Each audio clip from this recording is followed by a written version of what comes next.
Olá galerinha, bem-vindo ao meu novo canal e hoje irei explicar o que são dublagens islâmicas, também conhecidas como dublagens sem música no mundo árabe.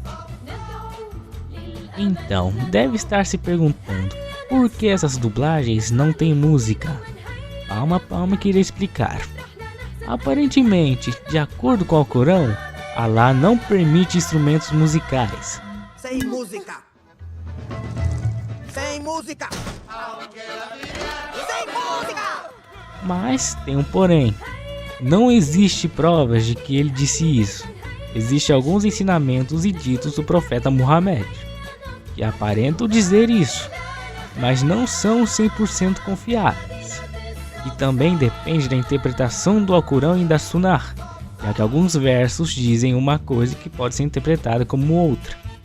Porque alguns especialistas dizem que percussão é permitida, mas outros dizem que não, porque é contra o Alcorão. Então depende da interpretação do texto. Se ofendi alguém, me desculpa, não queria ofender, só queria explicar esse interessante caso.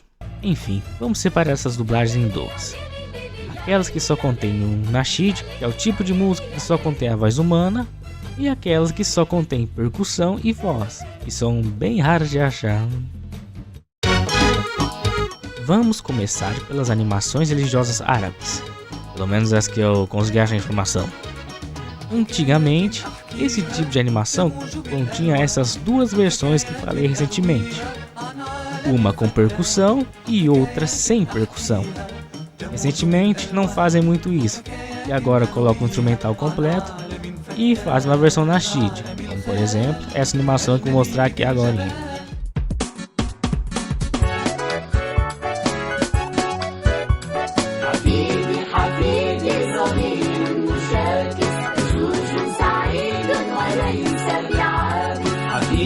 حفيدي صغير مشاكس بشوش سعيد وليس بعابس بشوش سعيد وليس بعابس صغير نقي يحب التجارب بفعل ذكي ويهوى المقالب صغير نقي يحب التجارب بفعل ذكي ويهوى المقالب حفيدي صغير مشاكس بشوش سعيد وليس بعابس حفيدي صغير مشاكس بشوش سعيد وليس بعابس بشوش سعيد وليس بعابس صغير نقي يحب التجارب بفعل ذكي ويهوى المقالب صغير نقي يحب التجارب بفعل ذكي ويهوى المقالب.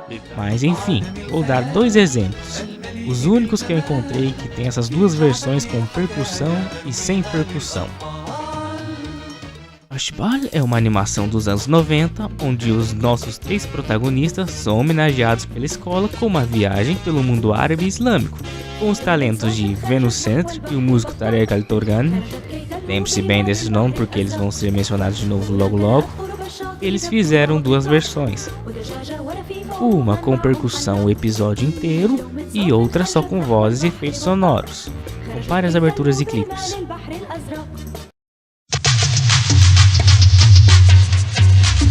عمل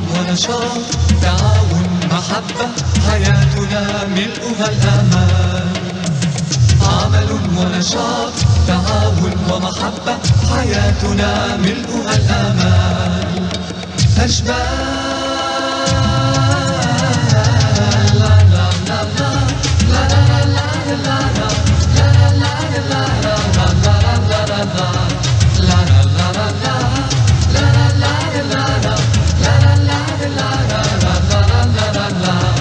نحب المرح والجد في الحياة ننشد النجاح في الأعمال في طريقنا تحت المغامرات نحن في دروبها أبطال أشبال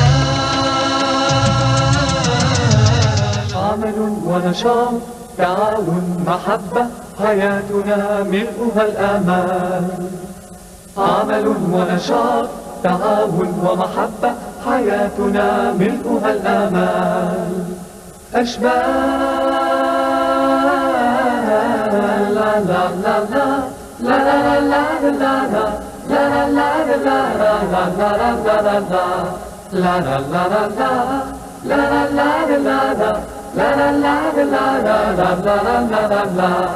نحب المرح والجد في الحياة، ننشد النجاح في الأعمال، في طريقنا تحلو المغامرات، نحن في دروبها أبطال، أشبال عمل وكرهم وأيديهم مكبلة بالسلاسل والقيود. أجل هذا هو عقاب المجرمين واللصوص العادل. بعد أن ساهم في القبض عليهم أشبال ثلاثة قدموا إلى تركيا للمشاركة بالمخيم المقام للمتفوقين في دراستهم. أما الآن نقدم لكم ثلاثة من الأبطال الصغار، هم أبطال الساعة لأنهم ساهموا في القبض على عصابة الخفاش. والأشبال الثلاثة هم على التوالي: فهمان، ذكوان، ممتاز. مليئة بالورد دنيانا، أشبال نحن الأشبال. من وكرهم وأيديهم مكبلة بالسلاسل والقيود. أجل هذا هو عقاب المجرمين واللصوص العادل. بعد أن ساهم في القبض عليهم أشبال ثلاثة قدموا إلى تركيا للمشاركة بالمخيم المقام للمتفوقين في دراستهم. أما الآن نقدم لكم ثلاثة من الأبطال الصغار، هم أبطال الساعة لأنهم ساهموا في القبض على عصابة الخفاش. والأشبال الثلاثة هم على التوالي: فهمان، ذكوان، ممتاز. بالورد دنيانا، أشبال نحن الأشبال. Agora vamos para o outro exemplo. Ejaib el-Habah, que pode ser traduzido para Maravilhas da Floresta. Essa animação conta histórias de animais que vivem na floresta. Não se sabe muito sobre ela, mas se sabe que houve redublagem para remover a trilha sonora da versão com percussão.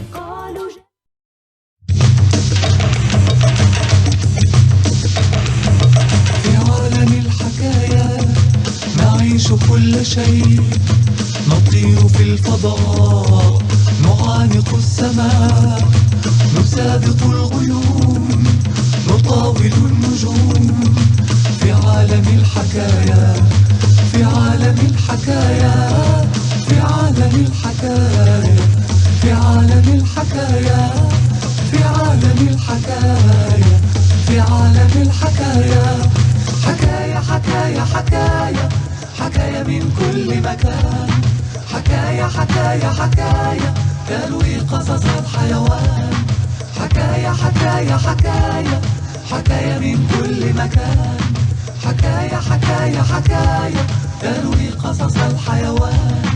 بعالم الحكايا نعيش لكل شيء، نطير بالفضاء، نعانق السماء، نسابق الغيوم، نصادق النجوم، بعالم الحكايا، حكايا حكايا حكايا تروي قصص الحيوان، حكايا حكايا حكايا من كل مكان، حكايا حكايا حكايا حكايا تروي قصص الحيوان.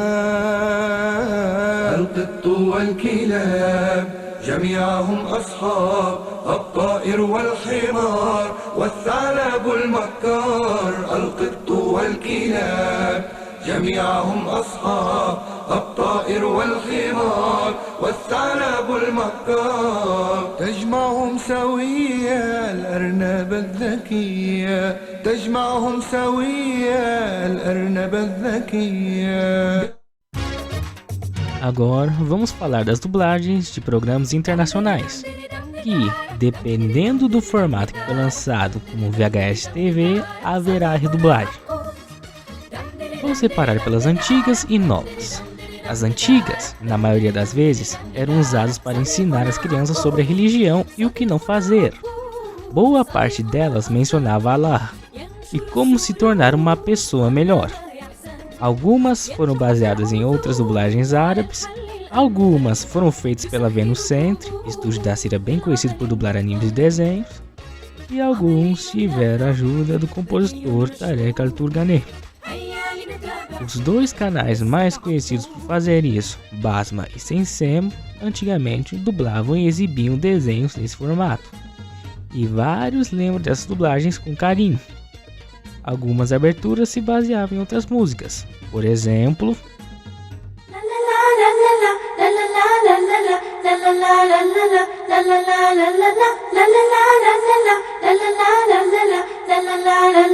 ده كهر هذا كلب مستحيل أن ينسجم سويا مستحيل دائما يتشاجران ويخربان كل مكان لا تفعلوا مثل ما يفعلان أو تقلدهما لا لا لا فهما لا يحتذى بهما لا لا لا لا لا لا يتفقان مع بعضهما البعض فهما خصمان بحر جوا أو في الأرض.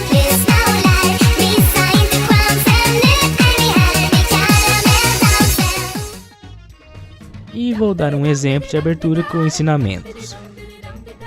لا تفعل مثل بطروق فهو صغير لا يدرك وتحلى دوما بالذوق وطريق الخير فاسلك هو يغضب أمه وأباه وبهذا لا يرضى الله هو يغضب أمه وأباه وبهذا لا يرضى الله بل أرضي ربك واخشاه بل أرضي ربك واخشاه لا تمشي في الدرب المهلك لا تفعل مثل بطروق.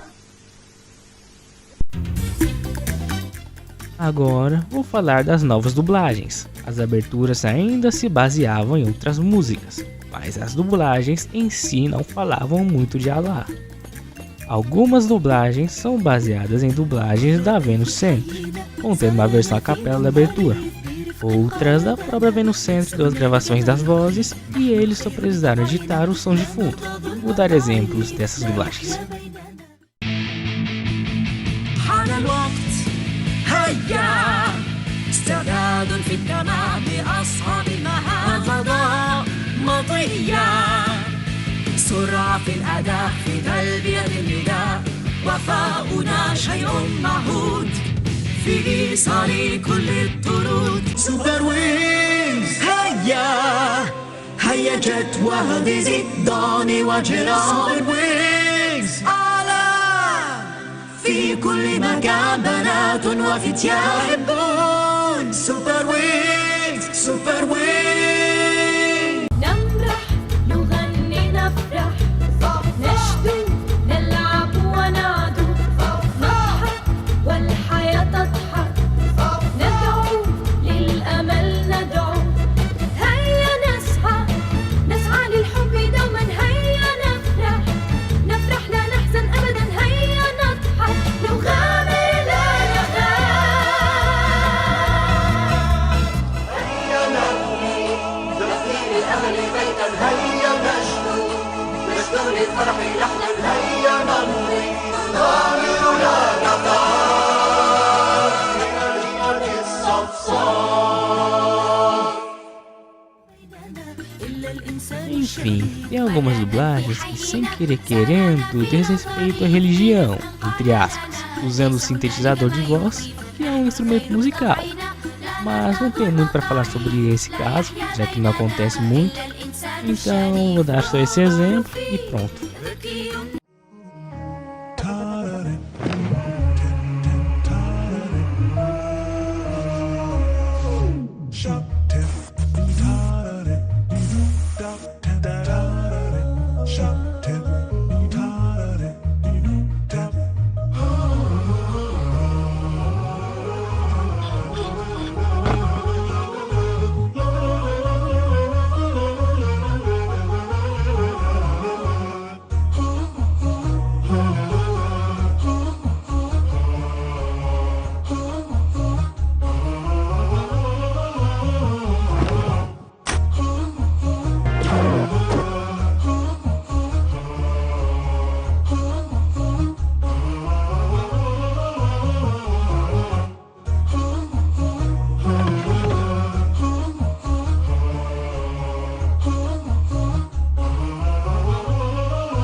ia me esquecendo, a maioria das dublagens são feitas sem autorização do estúdio, da companhia que fez o show e que tem os direitos, conhecidas também como dublagens ilegais ou dublagens sem autorização. Enfim, vou ficando por aqui, espero que tenha gostado e falou!